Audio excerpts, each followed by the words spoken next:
Good morning to everyone. Welcome to day 3 at our Global Markets Theatre, run by the Global Wind Energy Council, or GWEC, and very kindly sponsored today on day 3 of the Wind Energy Hamburg Conference by Choreo Generation.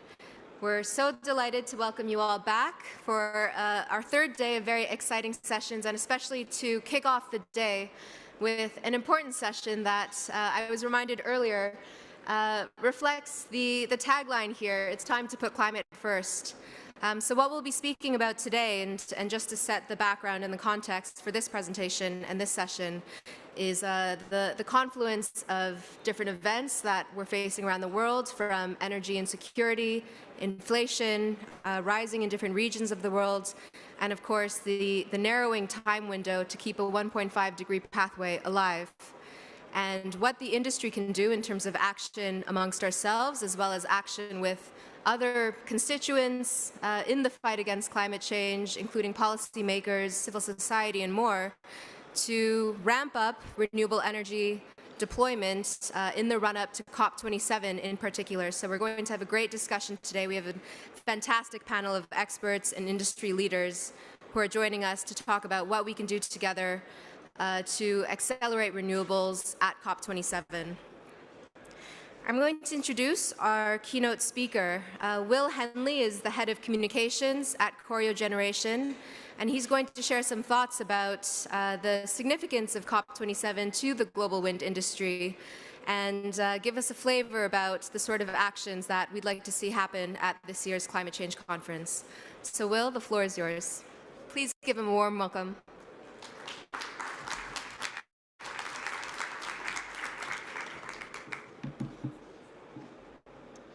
Good morning, everyone.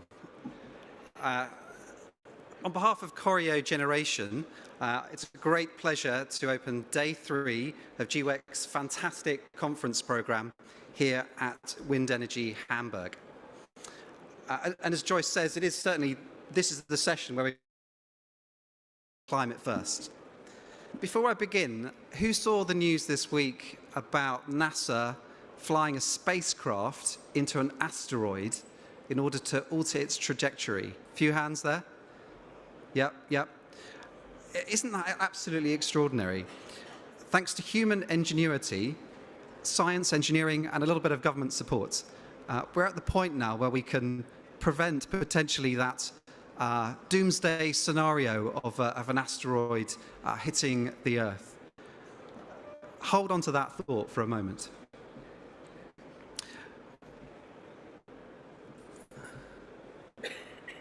So Choreo Generation is a new force in offshore wind. Created in April this year, we are building the next generation of offshore wind projects globally. While Choreo is a new brand, our team has a rich heritage in project development and a strong track record in building offshore wind globally.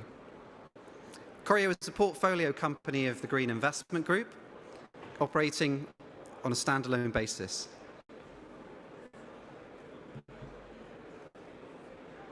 We have one of the world's largest offshore wind development portfolios at more than 20 gigawatts, with projects in development in Europe, Asia Pacific, and the Americas. Our expert team has a long-term strategy to create and manage large-scale offshore wind projects, working closely with local partners. Our portfolio spans established and emerging markets, as well as fixed foundation and floating technologies, including one of the largest offshore wind floating projects in the world in South Korea. Choreo is a proud member of GWEC, the voice of the wind industry worldwide. We urge any company here who is not already a member of GWEC to please join. It is an incredibly important advocacy organization. So I stand before you today exactly a week after GWEC launched the Global Wind Energy Manifesto for COP27, which Choreo is very proud to endorse. The manifesto expresses the collective view of more than 100 wind energy organisations covering 8 key policy recommendations, of which you will hear more later. This is a vital call to action. It addresses the many challenges that prevent greater deployment of wind energy worldwide. These barriers to deployment include slow permitting processes, the lack of grid infrastructure, and underdeveloped and under pressure supply chains. Corio commends this manifesto, which will be presented to governments at the forthcoming United Nations Climate Change Conference, Cop27, in Egypt in November. Why do we need governments to take action? This isn't just about creating better trading conditions for the wind industry. This is about ensuring that we deliver enough renewable energy to decarbonise our planet and avert a climate catastrophe. We see the signs of climate change all around us. Summer in Europe was the hottest on record, with around 53,000 excess deaths in July across the EU alone. In Pakistan, severe flooding has reportedly destroyed more than 700,000 homes and killed more than 1,500 people since June. And today we've been hearing about the impacts of Hurricane Ian in Florida and before that in Cuba, causing destruction in its wake. We know sadly that these tragic extreme events are an omen of things to come. In February this year, the Intergovernmental Panel on Climate Change published a landmark report.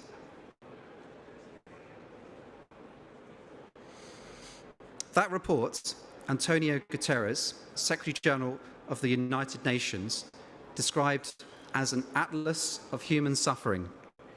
It noted that nearly half of humanity is already living in the danger zone and that many ecosystems are already at the point of no return. By the year 2100, according to the IPCC, if global temperatures increase by so much as 3 degrees, humanity will be experiencing a 5-fold increase in extreme events. If the temperature rises by 4 degrees, up to 4 billion people could be experiencing chronic water scarcity due to drought. The worst impacts of climate change will be seen by our own children. Yes, a child born in 2020 will be 30 years old by 2050 and 80 years old in the year 2100. This is why it's essential that our world and our industry stays focused on the goal of limiting climate change to 1.5 degrees. Doing so will require us to cut carbon emissions by 45% by 2030 and achieve net zero emissions by 2050.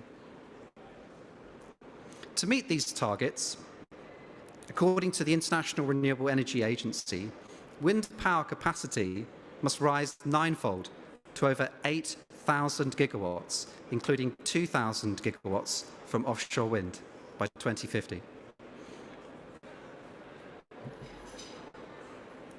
The decade between 2020 and 2030 has been billed as the critical decade of action.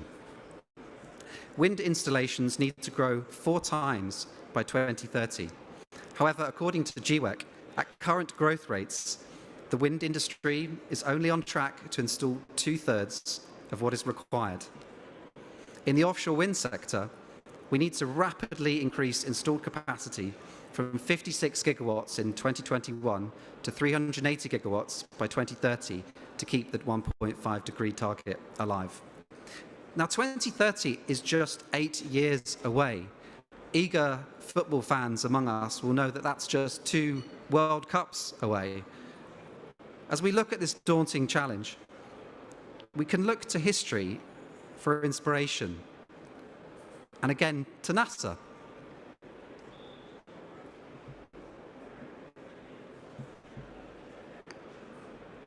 Eight years is, in fact, the length of time that it took NASA to put someone on the moon. In May 1961, President Kennedy gave his famous "We choose to go to the moon" speech. 8 years later, in July 1969, astronauts Neil Armstrong and Buzz Aldrin became the first people to land on the moon. In this analogy, I am glad to liken the wind industry to the engineers and the mathematicians of NASA who, through their extraordinary endeavours, made the impossible possible. So I'm going to now try to channel my best Kennedy impression in paraphrasing him. We choose to build wind power not because it is easy, but because it is hard, because the goal will serve to organise and measure the best of our energies and our skills, because that challenge is one that we are willing to accept, one we are unwilling to postpone, and one we intend to win. But even though we have the capability, we still need the enabling environment to work in our favour. And as an industry, we need government leaders at Cop27 to raise the level of ambition and create a pathway for delivery. Last year at COP26, governments agreed the Glasgow Climate Pact, which saw commitments to phase down fossil fuels and called for a strengthening of national decarbonisation plans. This year, governments can do one better by implementing the global Manifesto for COP27 put forward by G20, by GWEC. I'll leave you with a quote from Corio's CEO, Jonathan Cole. If we are to avert the worst impacts of climate change, including on many of the world's most vulnerable communities, governments need to act now to deliver rapid and sustained reductions in greenhouse gas emissions. Thanks to technological innovation, economies of scale, and increased investor confidence, we have the means to create a better, greener world. Have we the will? Only governments can answer that question when they gather at COP27. And to tell you more about COP27 and the Manifesto, I'm very pleased to welcome back onto the stage Joyce Lee and, in a moment, our esteemed panellists. Thank you.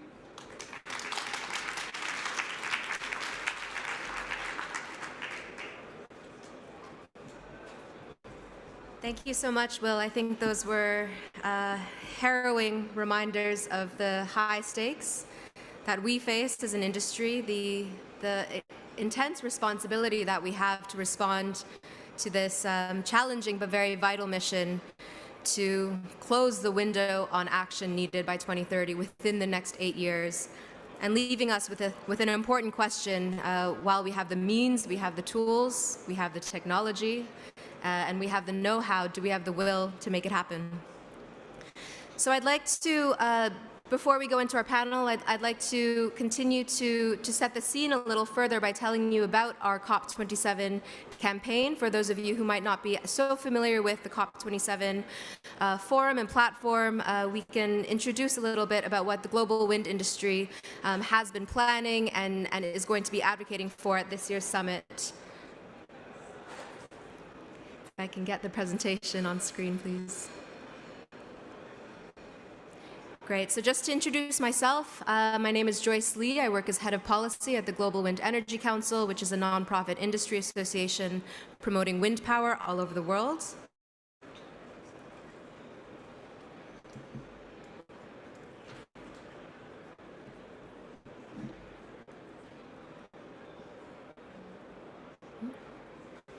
Apologies, technical issues. Thank you. As Will mentioned, this should be the decade of action. The position we don't want to be in is to be here in 6 years, back at Wind Hamburg, and look back at our progress so far and realize that this has been the decade of inaction. But this is the reality, that action on renewables deployment is lagging behind where it needs to be. And so what the industry is calling for to see at this year's COP is to get the recognition from policymakers in the final political compromise that comes out of this climate change summit, about the central role of renewable energy in mitigating climate change, and particularly that refers to wind and solar energy, which according to net zero roadmaps will provide around 2/3 of global electricity generation by 2050. And for onshore and offshore wind energy, our share is about 1/3 of global electricity generation. That's up from about 5 or 6% of generation today. That equates to a massive step up in the actual deployment of wind projects and wind farms around the world in order to meet not just current targets that are enshrined in national legislation and in nationally determined contributions submitted to the UNFCCC, but also in more ambitious targets and frameworks. And these targets then need to be translated into actions on the ground. So we've heard a lot about this being the COP of implementation, this being the COP of action. And to make targets a reality, that means we need to see a lot more resource, work, and urgency applied around areas that Will mentioned, like permitting and grid integration. This is another view of the chart which Will shared in his presentation.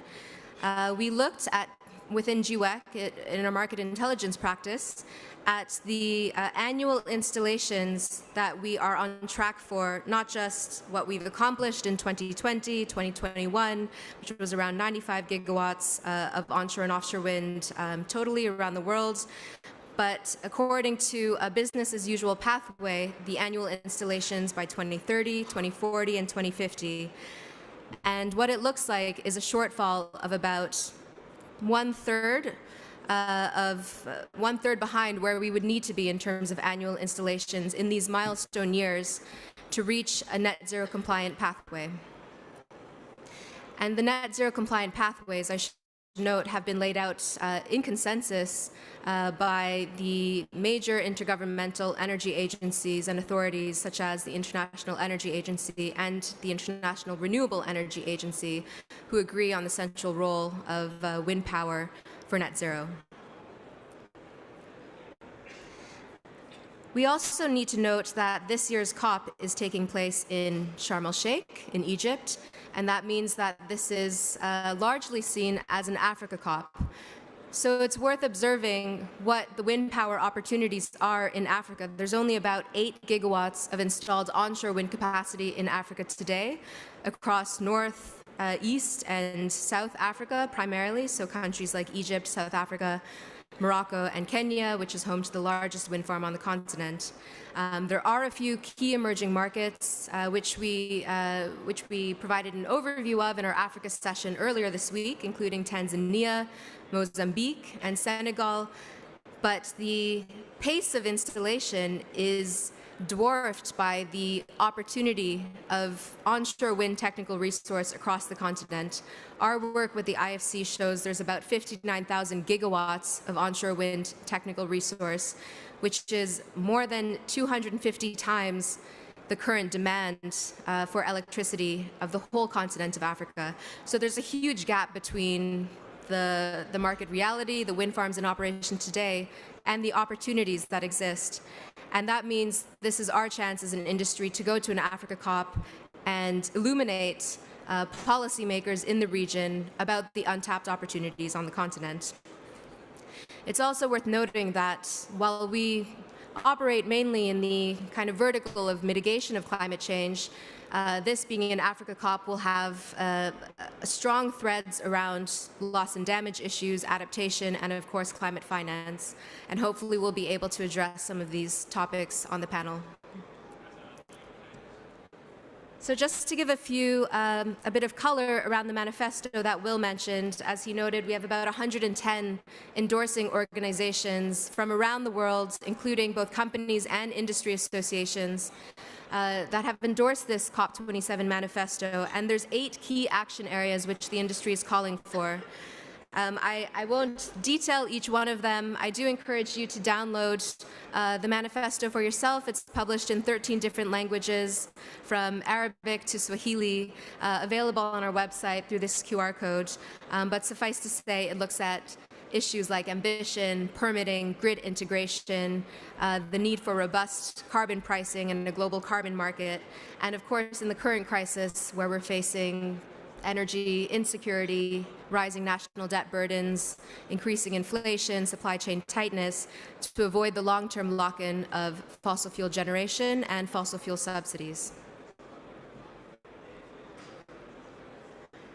And something else that we do, which is quite important when it comes to COP, is we bring the industry to Cop27 itself, to the very heart of the summit, which is called the Blue Zone. And this is the zone for accredited members, accredited parties to COP, that's the government delegations, as well as observers, organizations that are able to observe negotiations for COP, including GWEC. And this is a picture of our wind pavilion at COP26 in Glasgow last year. Some of you may have visited Blue Zone. We were right behind the Australian pavilion across from Brazil. And what we're doing this year is to jointly go to Sharm el-Sheikh with the solar industry and have a joint wind and solar pavilion, which really gives us a strong, united renewables voice there. We also run a full-scale communications campaign, which we encourage the industry to get involved in. So we've been running this campaign for 2 years. Wind, are you in? This is meant to be our invitation to not just industry, but non-industry voices to express their support for wind power. So again, if you're interested in getting more involved after reading the manifesto and listening to the panelists today, please do take a look at our windareyouin.com website and find out more about how to join.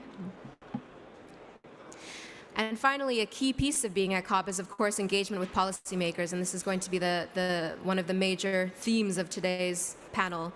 How can we get policymakers to step up? How can we leverage this 2-week summit? You know, things aren't going to change overnight, but what can we accomplish in 2 weeks to encourage governments to go back to their home countries and turn things around?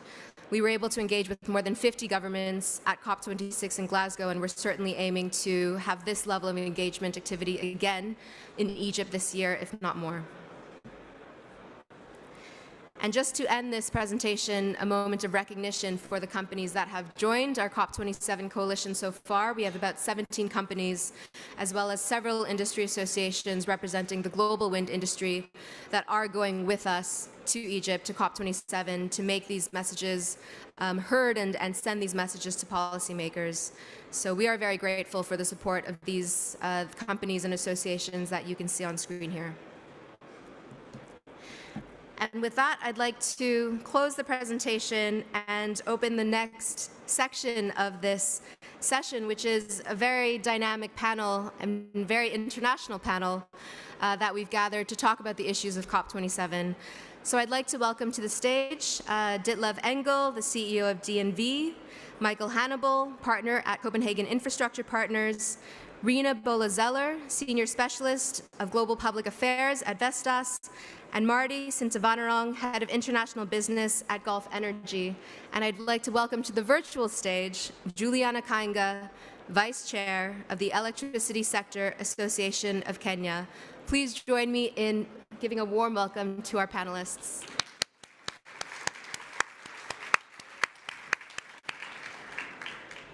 And just to keep things a little bit less formal, I'm going to join you here on stage.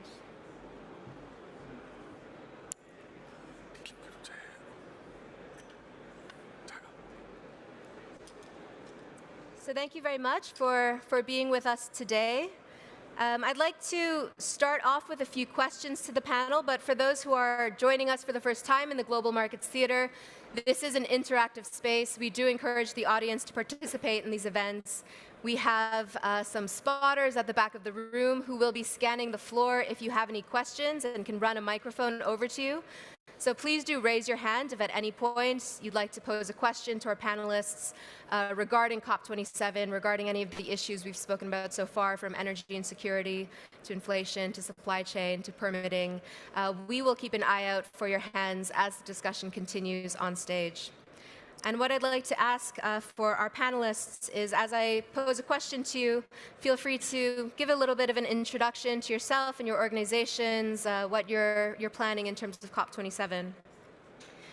We had quite a reality check from Will from Choreo Generation earlier in his presentation referencing the IPCC report. But I wanted to start on a bit more of a positive note in terms of the kind of progress that we are seeing. We know action on renewables is lagging, but the progress we're seeing in renewables deployment in the run-up to COP this year, whether that's in terms of getting grid-scale renewable energy online or getting the enabling frameworks in place. So perhaps we can start with yourself, Ditlev, and then move to Rina as well. Thank you very much. My name is Ditlev Engel. I'm the CEO of Energy Systems at DNV, where we are 4,300 people working on the full energy value chain, everything from wind, solar, storage, transmission, distribution, etc. So we get into the full value chain, not just wind, but of course wind is a very important part of it.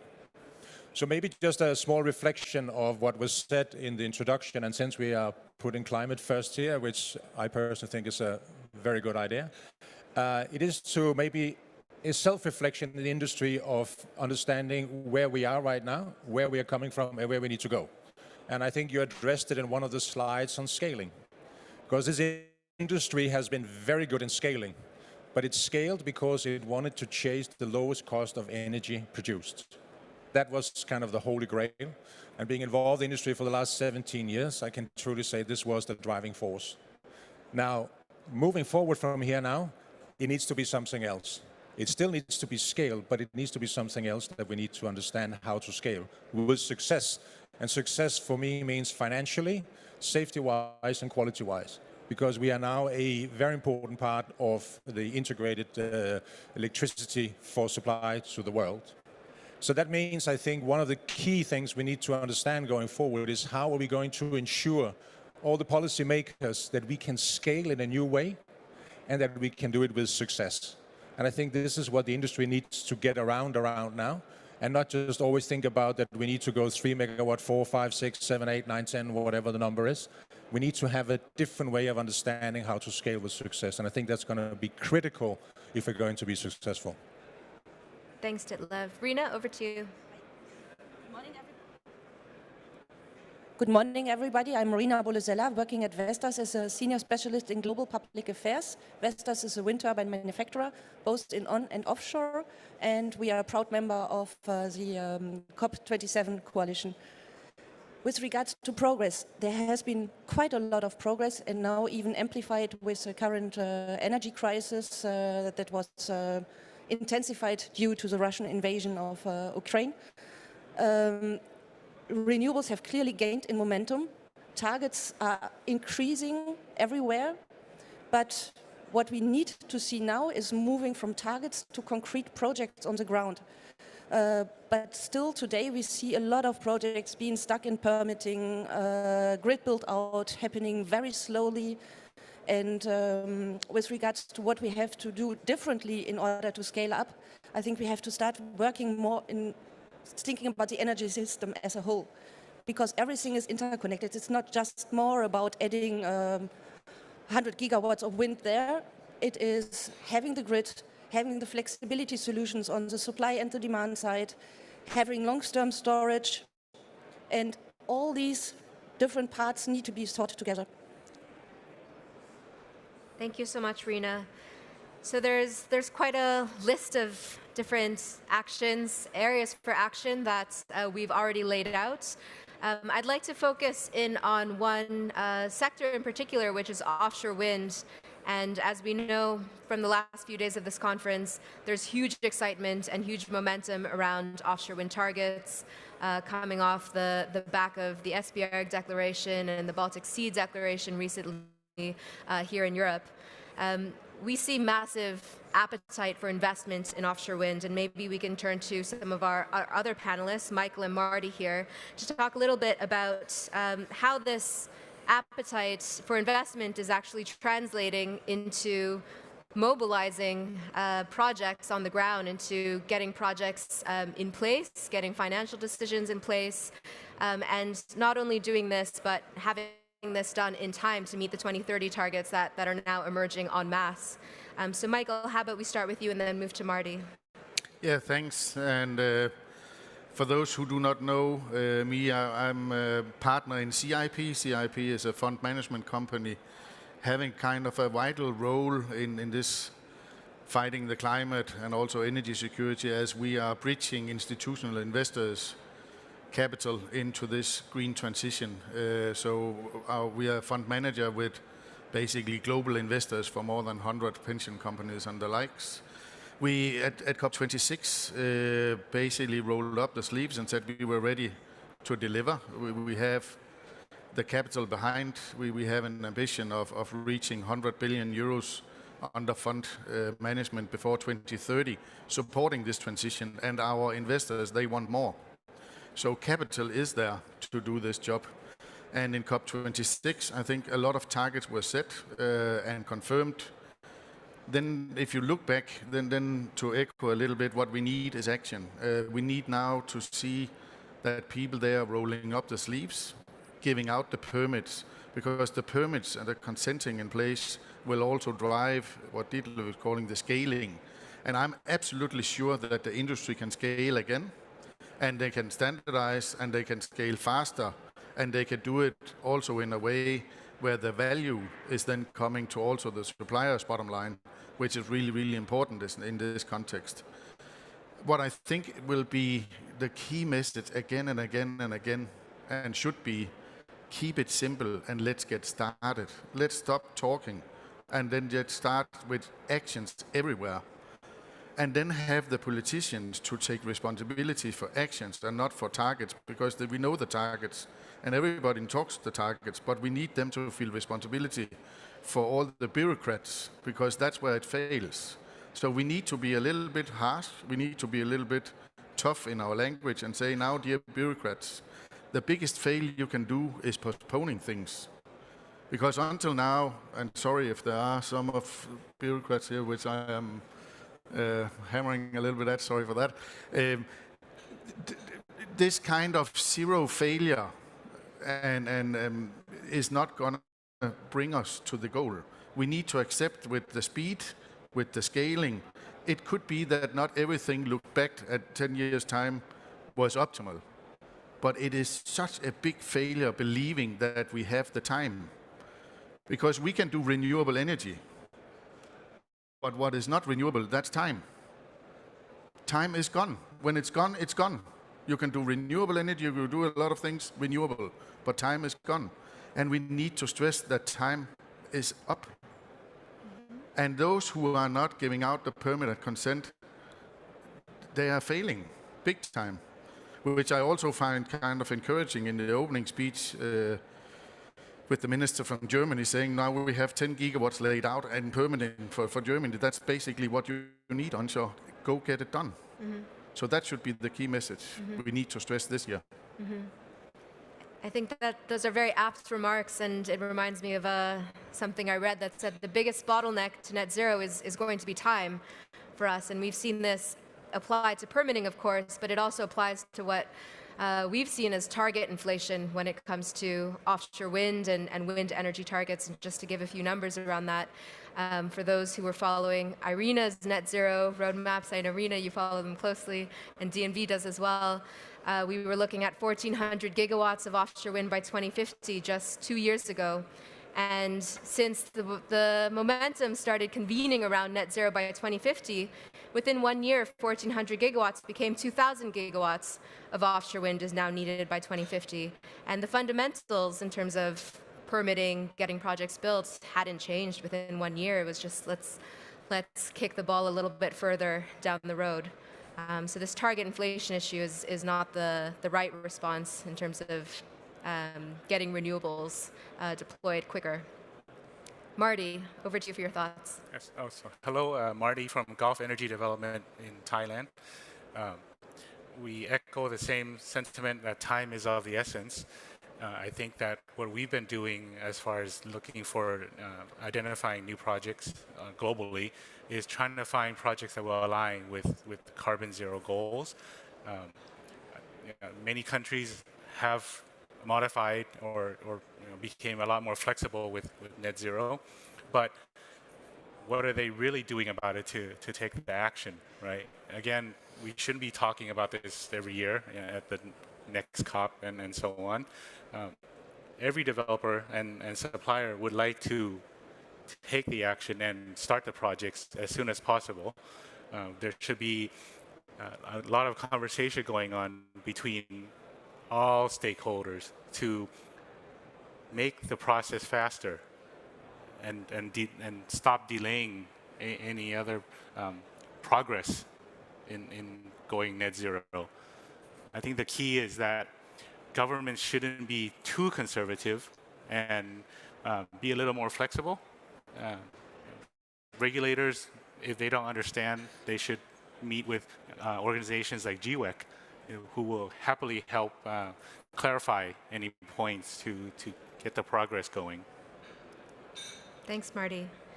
So I think for those of you who are joining us virtually, you can't see this, but we're sitting right across from the Ukraine Wind Energy Association booth, which I think is quite appropriate for this conversation today. And Rina's mentioned the events in Ukraine, the invasion of Ukraine has catalyzed a shift in dynamics, I think, in this conversation we're having. We used to talk about cost and LCOE and driving costs down, and increasingly when we approach policymakers, we're now having to couch the benefits and opportunities of wind energy in different terms around energy security and affordability. So let's move the conversation to these topics and these themes, and especially focused around Cop27 and seeing action in the global south, in emerging markets and developing economies.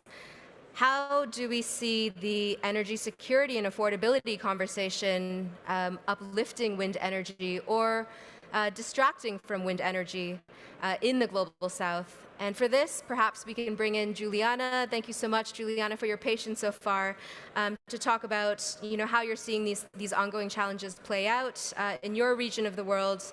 And then we can also move to Ditlev as well on this question. So Juliana, over to you first. Thank you so much, Joyce. I hope you can hear me clearly. Yep. Yes, we can. Thank you. So just a brief introduction. I'm Juliana Kainga. I'm the Vice Chairperson of the Electricity Sector Association of Kenya. This is a think tank and advocacy group that seeks to maintain the sustainable development of the electricity space in Kenya. We are also part of the Cop27 Wind Coalition team with WEC, who are also our partners.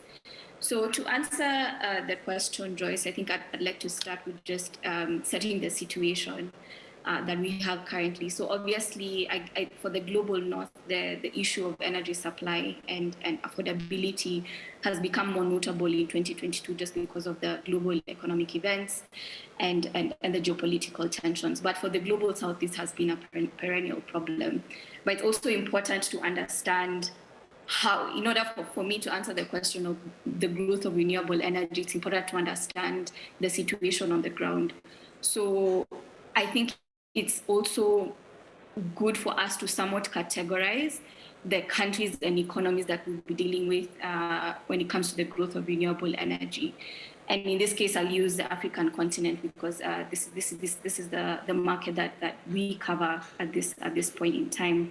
So we do have the fossil fuel-led economies, places like Nigeria, South Africa, and Ghana, and then we have the renewable energy-based generation countries like Kenya and Ethiopia that actually have very, very high penetration of renewable energy, somewhat up to 90% that's dispatchable to the grid.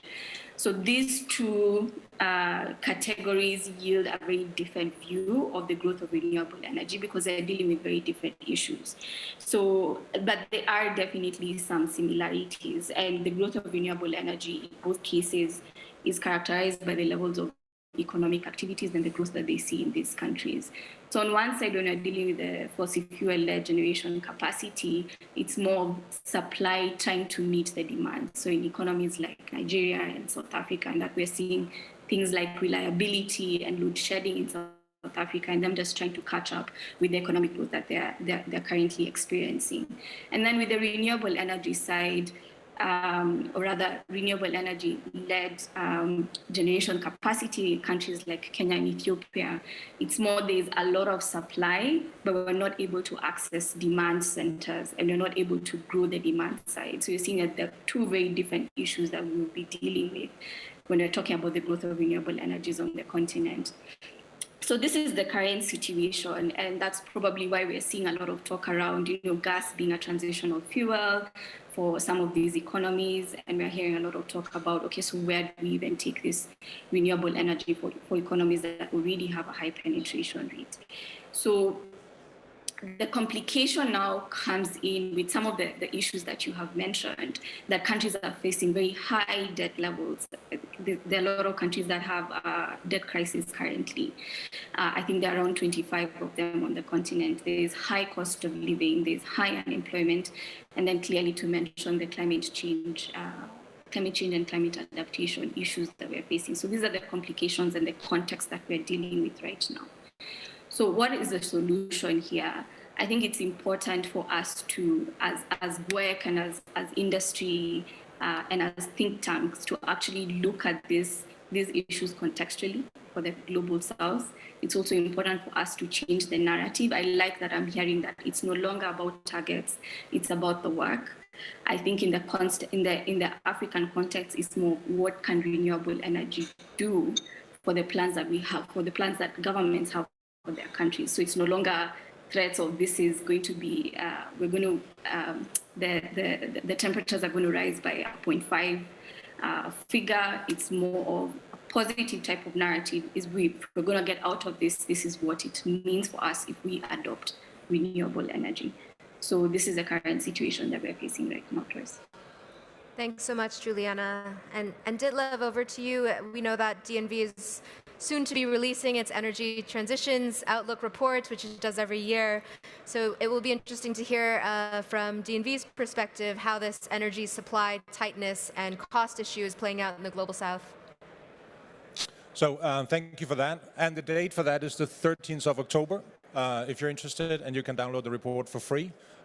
Which fortunately I have to say many people are doing. And just to mention that the report is based upon the expected future cost, not regulation, etc., but what is the real cost?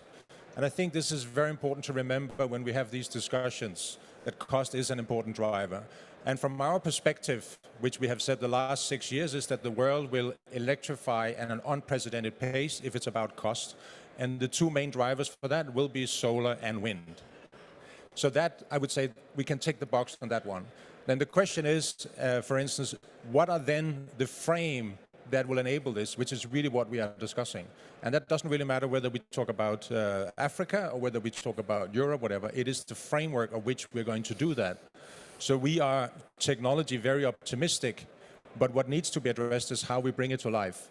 And what we, for instance, see in Africa and other places is when projects are being put up, it is the things around the projects about return of investments, country risk, and many other things which are holding it back from making it happen. So I think it's much more a question of how do we solve that piece of the puzzle, whether it's through the World Banks and others, of how to make that available. Because we know that there are fantastic wind and solar resources. That's not the issue. We know that technology is very cheap. So there is this piece in the puzzle that we have to solve. And therefore, that comes back to the implementation and the scaling. And I would say that is something that is much more a mindset issue than anything else. So when you talk about going to Cop27, I think the real important issue to address to everyone is, do we have the necessary mindset and urgency to get these things resolved? Because it does require that we do things differently. If we keep on doing the way we've always done it, it ain't going to happen. That's the only thing we know. So I think, as Michael mentioned, time is really against us. So we have to be daring and really put a lot of new stuff in there and bet on it, because it's actually a much bigger bet not doing it when we know when we are facing. So not doing anything doesn't feel that uncomfortable, but doing nothing actually should make us feel very uncomfortable. Totally agree. Yeah, I'm reminded of, I think it was President von der Leyen's remarks at UNGA, where she spoke about how behavior changed or didn't change after the last oil crisis in the 1970s, where we then had car-free weekend days, we had some moderately implemented energy efficiency campaigns, but there wasn't a true shift of fundamental behavior or shift in how we the direction of travel when it comes to the transport sector, when it comes to electrification. And the question now in today's energy crisis is, are we going to repeat the mistakes of the past in making these marginal adjustments around small behavioral changes, around making small adjustments, or whether there's going to be a true paradigm shift to a new era that's really based on renewables-based systems. Before we go to the next question, I just wanted to check, given the mention around concessional finance and what multilateral development banks like the World Bank can do with the Global South when it comes to renewables growth, if, Michael, you wanted to respond as from your capacity in a fund manager in terms of financing around the Global South. Yeah, I think, as I said briefly, financing will not be the blocking element. The finance will find its way, and the de-risking will also find its way. So it's again a little bit back to the same. Doing nothing is the worst of it. And there is the backing for doing more from the financing side. So. Yeah. Thanks, Michael. I wanted to go back to Will's presentation, which I keep returning to because I think it was an excellent presentation. And for those in the audience, he is still with us here in the front row if we do have questions for Will from Choreo. But he did mention this summer was the hottest on record in Europe, and we're seeing extreme weather patterns from droughts to wildfires affecting hydropower generation in Northern Europe, in Latin America and North Africa, affecting nuclear generation in Western Europe. We're also seeing the kind of supply tightness create grid management issues. Even before the invasion, I think China and India were experiencing rolling blackouts. As two major economies at the end of last year were experiencing industrial shutdowns. And then, of course, the geopolitical tensions, not just around Europe, but in other areas of the world, including the Asian Pacific. All of these don't portend well, let's for a political compromise at Cop27. These are complicating factors, particularly when it comes to achieving an updated agreement on the role of fossil fuels vis-a-vis renewables from what was achieved last year. So I wanted to get thoughts from the panel on what the expectations are for what sort of outcome we might see at Cop27 when it comes to agreement on scaling renewables versus phasing down or phasing out fossil fuels. Perhaps, Rina, we can start with you, and then we can go to Marty. I'd like to bring Juliana in on this as well, coming from an African perspective. And then, Michael, feel free to respond too. So, Rina, over to you first. I think there's some reason for us being optimistic. Essentially, now with the energy crisis, the topic of energy security, the role of renewables coming in, is going definitely making it more easier to agree on more action in the near term. On the other hand, with the geopolitical tensions, it will be extremely difficult to find global solutions or even higher ambitions notified in the NDCs, for example. The 23rd, it was a deadline for updated NDCs. Most countries failed to deliver updated targets. Brazil submitted a weaker target. The UK submitted a new plan with about the same emission reductions target. Then the never-ending question on how to live up at the pledge made to emerging economies of providing them $100 billion per year in climate mitigation and adaptation financing. So these are extremely challenging parts that we are going to have, and the geopolitical tensions and the risk of the world falling into different blocks is definitely not helpful in this regard. Good points, thanks.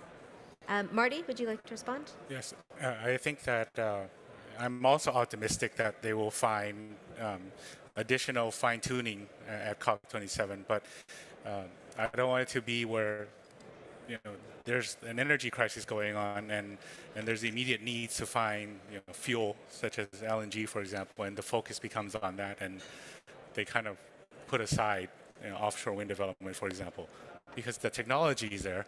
We just need clear policies, so investors can move forward in implementing projects. Thanks, Marty. Good point. Juliana, over to you. Yeah, I agree. It's going to be an interesting COP, just given the ongoing events and decisions that governments have made pretty recently, especially this year. But I think there are some conversations that should benefit the entire market. And one of them is this discussion around green infrastructure and private investment actually going into that. I think I've had a couple of the panelists mentioning that as well. The other thing is the supply chain issues that's actually affecting the growth of markets in general. Just understanding there is going to be a discussion around how do we ensure that these supply chain issues are solved for, they are sustainable, and there's some type of security even for the renewable energy market. So some of these conversations will cut across, regardless of where you sit in terms of the conversation. So I think this will be good and pertinent discussions to have as well. Thanks, Juliana. Ditlev or Michael, feel free to respond here as well, or maybe Rina on the supply chain issue which Juliana raised as coming from an OEM, if you have any thoughts around how supply chain issues will play out at COP. I definitely hope that supply chain issues will have a role at COP, because if we go forward with regards to aggressive targets, we have to acknowledge also that renewable energy is much more material intensive than fossil fueled energy. It does not consume resources over the lifetime of projects, but it needs much more materials to build wind power, solar panels, electric vehicles, power grids, etc. And this is something that no country, no company, no country, no region can solve for its own, and it will need extreme tight global cooperation in order to secure the materials that are needed. And right now we can see that some slight supply chain interruptions with COVID-19 restrictions in China, restricting chip production, energy shortages also impacting supply chains, the accident in the Suez Canal, halting transportation. We can see already today how vulnerable we are. And if we are scaling up our ambitions by quadrupling annual installations, then we must ensure that we are not putting out ourselves into a situation where we're even more vulnerable than today. Yeah, I think that's right.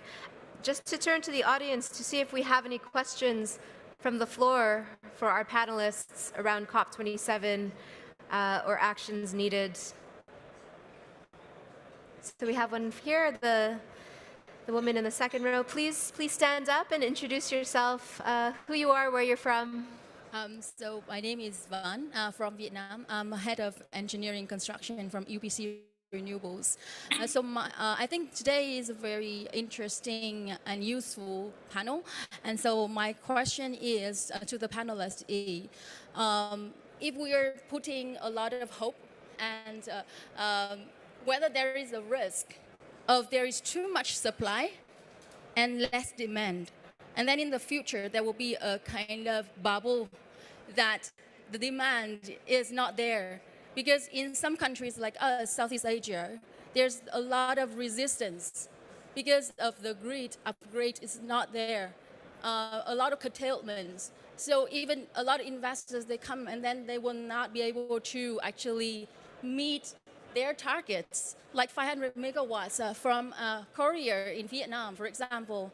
And then at that time, there will be, a lot of people there doing a lot of solutions for the market. So what would be the actions from the government, and what would be the actions from the COP organizer to do, pushing the government in Southeast Asia to actually taking actions? Thank you.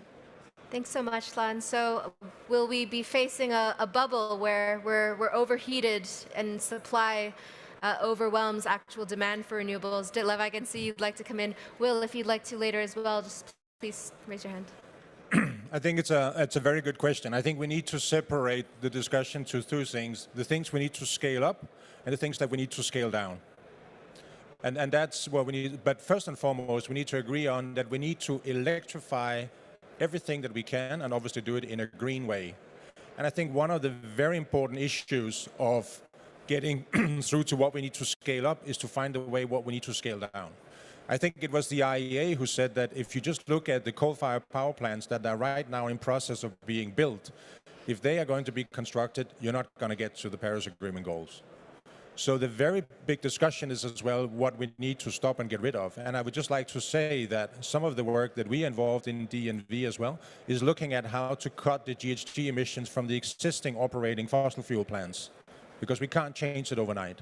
The key question now is, how do we make that transition? And there I'm coming back to if it's going to be for cost, then it's about the build out of wind, solar. Obviously, transmission is the unsung hero that needs to take place as well. But then that can be done. And then I wouldn't worry that you would get a bubble, because you would then focus towards a full focus on electrification. But at the same time, there needs to be agreement of how do we deal with the things that we need to scale down. And I think that the biggest experiment we have seen of that so far has been here in Germany, but for other reasons when you had, and the cost of closing down nuclear. So the cost involved of closing down those things that needs to maybe be shut down prematurely compared to their lifetime is a very important element of the discussion as well from the political angle. Yeah. Any other panelists would like to respond? Will? Yeah, could we get a microphone to Will? And I suppose taking this analogy to Southeast Asia, where we'd be looking at closures around coal plants in particular, and the compensation schemes that are now being discussed, the JET-P partnerships in particular. Will, over to you. Just a very quick comment in reflection there. I think it's important to note that progress is not always linear, and delivery is going to be uneven. There is the demand for the renewable energy that we can generate. We're very ambitious in terms of Vietnam. You mentioned our project there and what we can do to support the rollout of clean energy in Vietnam. But as the panelists have well said, along with that, we do need to invest in the infrastructure, transmission grids, and create that enabling environment for new renewables like offshore wind. Yeah. So a few tracks in parallel here. Rina, please. There's, however, one thing I would like to challenge. Costs are very much important, but it's not all about cost. What we have done in the past was always trying to reduce, for example, the cost of L2E, the cost of generating electricity. When governments are investing into something, they look at the cost of the investment programs. But we have to expand our focus and move from not just considering the cost, but also all kind of associated positive and negative impacts, be it with an investment decision, be it with a policy. And I have to say I'm very proud that I initiated the energy people from the World Economic Forum to investigate, with pro bono help from Accenture, the system value analysis, because economists have been calling for over 100 years to internalize externalities. But honestly, who is really understanding what this means? And this simply means maximize positive impacts on society as a whole, or even the planet, and minimize negative impacts. And with regards to the energy transition, you can, if you browse for World Economic Forum and system value, they have done a lot of work on this analysis for countries, for regions. You can see the impacts from accelerating the energy transition with reduced water consumption, reduced accidents, or reduced death rates through air pollution. Then for sure you have additional costs because you have to build up grids, but you have to look into all these kind of things together, and I hope that perhaps we could manage to get the decision makers at Cop27 to simply start shifting the focus from cost alone to focusing on system value. Thanks, Rina. Some enthusiastic applause on that last intervention. Can we do another scan? Are there any further questions for our panelists before we start to wind down? Yes, please. Can we have a microphone to, I think that's the third row. Please stand up and introduce yourself and where you're from. Hello, everyone. Thank you. I'm from DBS Bank, so it's Development Bank of Singapore. So we are the largest bank in Southeast Asia. So Asia is really our core market, and we have already pledged to meet our target to reach net zero by 2050. So echoing to Michael, I think funding or finance is not an issue. I mean, banks are here to support all of you. But I think the question is that first, I think to reach like 2,000 gigawatt in offshore wind, we need each single countries, like each single government to support permitting process, plus like the infrastructure like grid, and the government really need to maybe legalize all those things and to provide guarantees to developers to invest in those countries. But on the other hand, in the supply chains, I think not just materials, I think human resource, and yeah, that is another question. Like we would like to have the answer that whether the technology can help, like to kind of reduce the material we use in offshore wind, or like for the vessel, like whether there's any other technology like we can reduce the size of the vessels and etc. And also the human resource, we have expertise to support to build those offshore wind farms and also maintain it. So I think those are also kind of key topics, and we would like the whole industry can also work together to find the answer. Yeah. So just to paraphrase and to ensure Juliana can also hear the question, there's acknowledgement that the 2,000 gigawatts of offshore wind by 2050 is a formidable target, which will require several countries to move at pace in terms of creating enabling policy frameworks. And it sounds like the question is more whether the industry can deliver the capacity for 2,000 gigawatts of offshore wind within 3 decades in terms of installation vessels, in terms of workforce planning and human resource and other supply chain components. So naturally, when it comes to supply chain, I look to our OEM, but of course, if there's anyone else on the panel, including Juliana, if you'd like to respond, maybe we can go to Michael and then to yourself, Rina. Yeah, first, I totally agree. It's a high target. Sometimes it takes drastic targets to change things, and I think we are at a where it's such a drastic target that you will see a paradigm shift. I think the OEMs, they will have to standardize even more, because that will also drive out that you will not have to engineer the same thing again and again and again. You will see hopefully permitting and consenting being on some of the similar basically engineering codes and standards that could be helped from here. I've often used this example of a turbine placed in German water is different from one in Belgian water, different from one in Dutch water. And it has to do with coating, and it has to do with, and I don't know how the fish would know whether it's in German water, Dutch water, and Belgian water, but they are to be engineered differently. All this crap we need to stop. And I think the paradigm shift will drive that. And I think the paradigm shift will also drive standardization between the OEMs.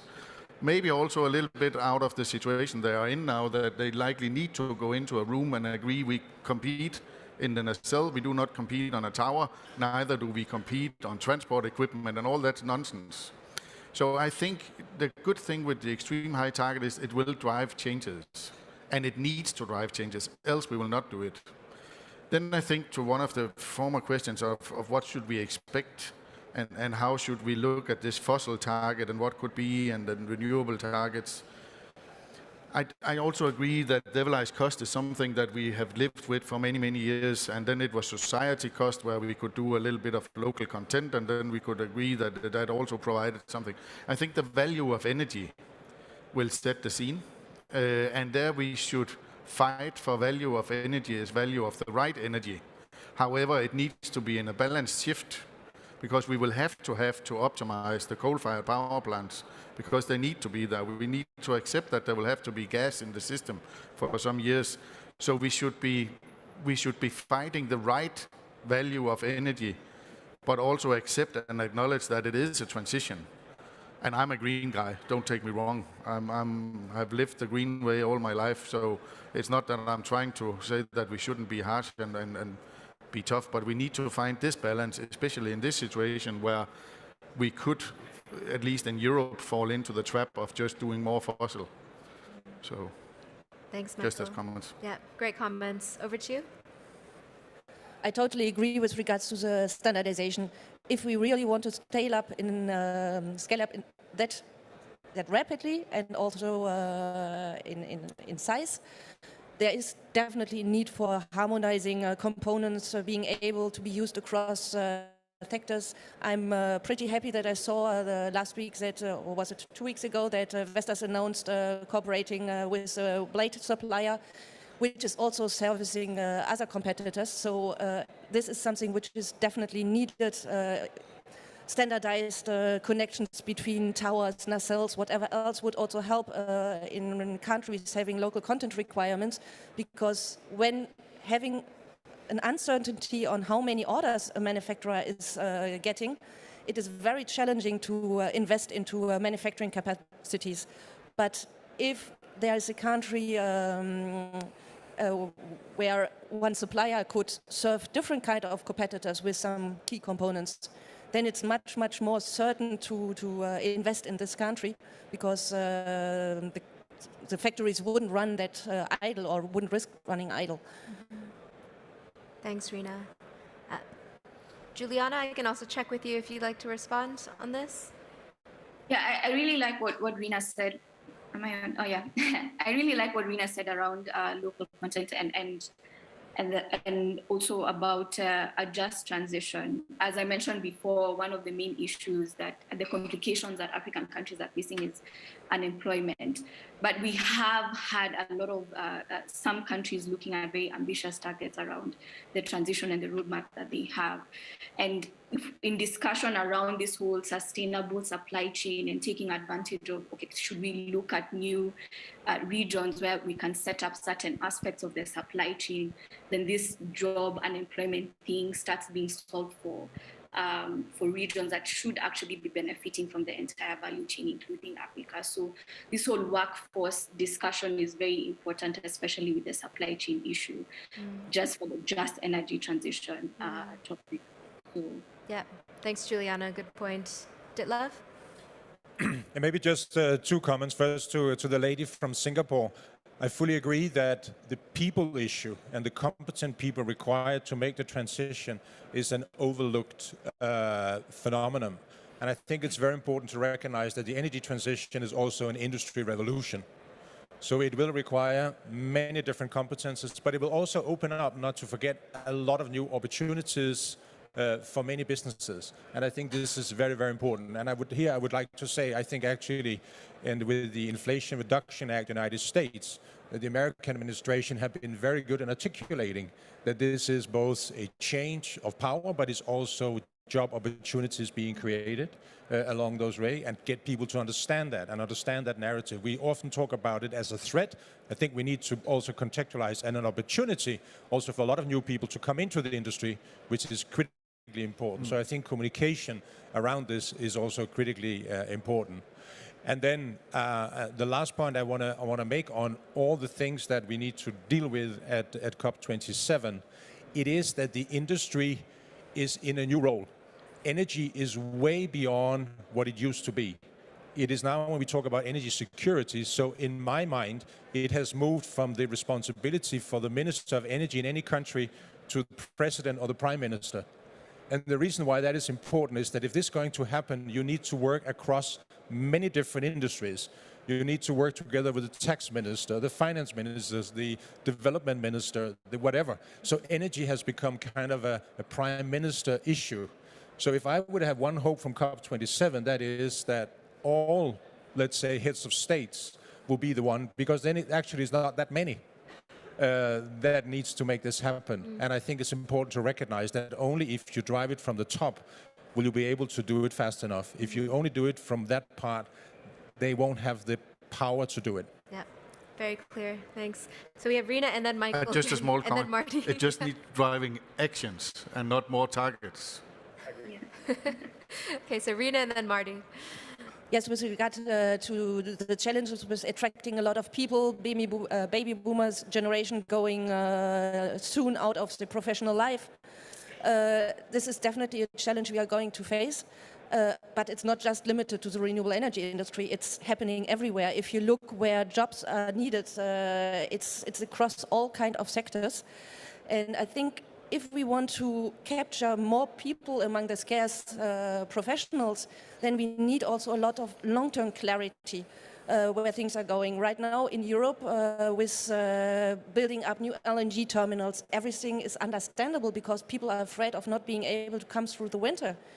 But if we build now infrastructure that risks being locked in for decades to come and limits the prospect of the energy transition, then it will also limit the attractiveness of our sector to attract new people, to train new people. Universities will need to set up new programs for skilled professionals. There is a tremendous need of service technicians going to become.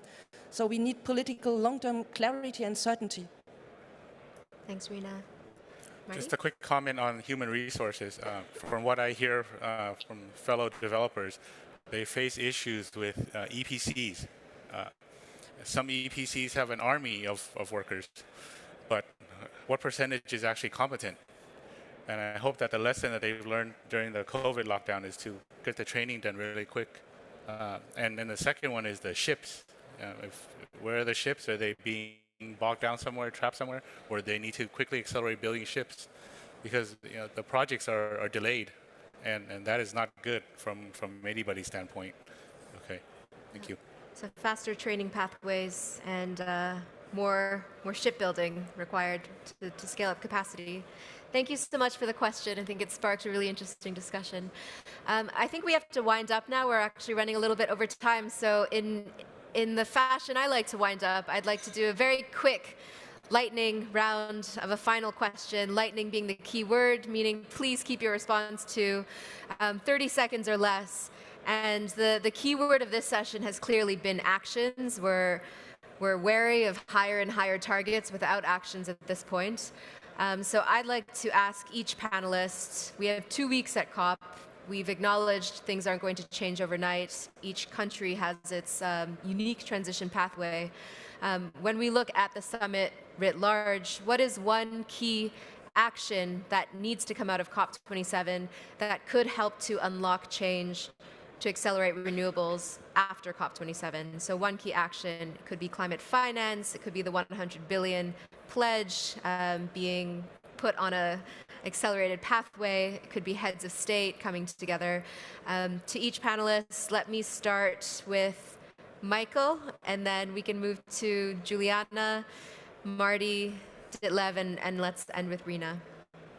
Less talk, more action, faster permitting. 6 words from Michael. Thank you very much. Juliana, over to you.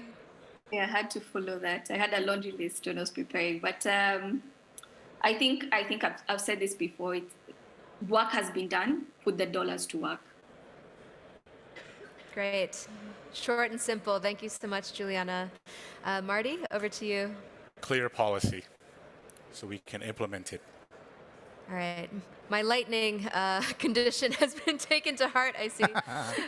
Ditlev, over to you, and then Rina. I think, Rina, you've been bought much extra time by the other panelists. I think actually it's simple in the way that we shouldn't talk targets anymore. We should talk about what will country A do in 23, 24, 25, 26, 27, year by year, and be held accountable to that. That is the only way that you can actually see that the progress is happening. So we have to stop, and we have no time. We should maybe even demand it should be broken down to months. Because talking in 20, 30, 40, 50 is 10 years without any accountability. Mm-hmm. The accountability now needs to be brought down to the clock on the minute of exactly what's going to happen. And I think that is the only way that you will drive change that people then will be accountable for making happen. So we also need to measure in a new way, all of us, in to make sure that we come to the point of action. Mm-hmm. Interesting. Thank you. Rina, last word from you. Not easy right now because my fellow panelists put a lot of points I would have put forward as well. So I would say, I think more collaboration. We have to work together, everybody, public, private sector, all together, and also take our fair share of responsibility.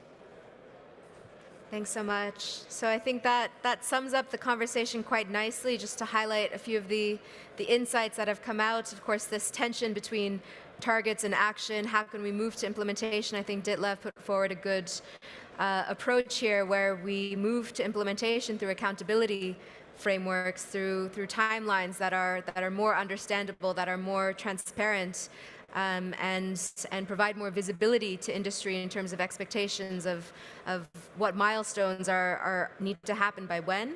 And this can happen on a year by year, and I'm not sure about month by month when it comes to national policy, but let's see.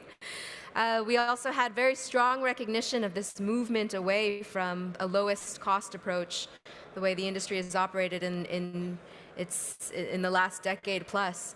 And moving towards a higher value for money as we start to recognize the incredible prioritization of energy policy within national frameworks, and the need to move towards a more holistic approach that not only includes the ministries of energy, but also finance, sustainable development, workforce planning, industrial development policy, and other portfolios.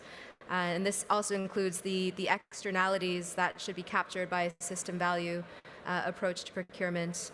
And finally, what are we responsible for? There's plenty of calls to action for policymakers, but I think there's a lot of work to do for the industry to remain optimistic and to remain responsible to our own high standards, high quality of builds, and the capacity issue to make sure that we're ready to step up with supply when we see the demand frameworks being put in on the ground. So hopefully that sums up the conversation nicely, and a big thank you to all of you for joining us for this Day 3 session on Cop27. Thank you again to our sponsor for Day 3 of the Global Markets Theatre, Choreo Generation. For those of you who'd like to stick around, in about 5 minutes, we have our session on China. So it's a market highlight on renewables and wind energy growth in China. Please stay in your seats. Otherwise, please join me in giving a very, very warm appreciation and thank you to our excellent panelists today.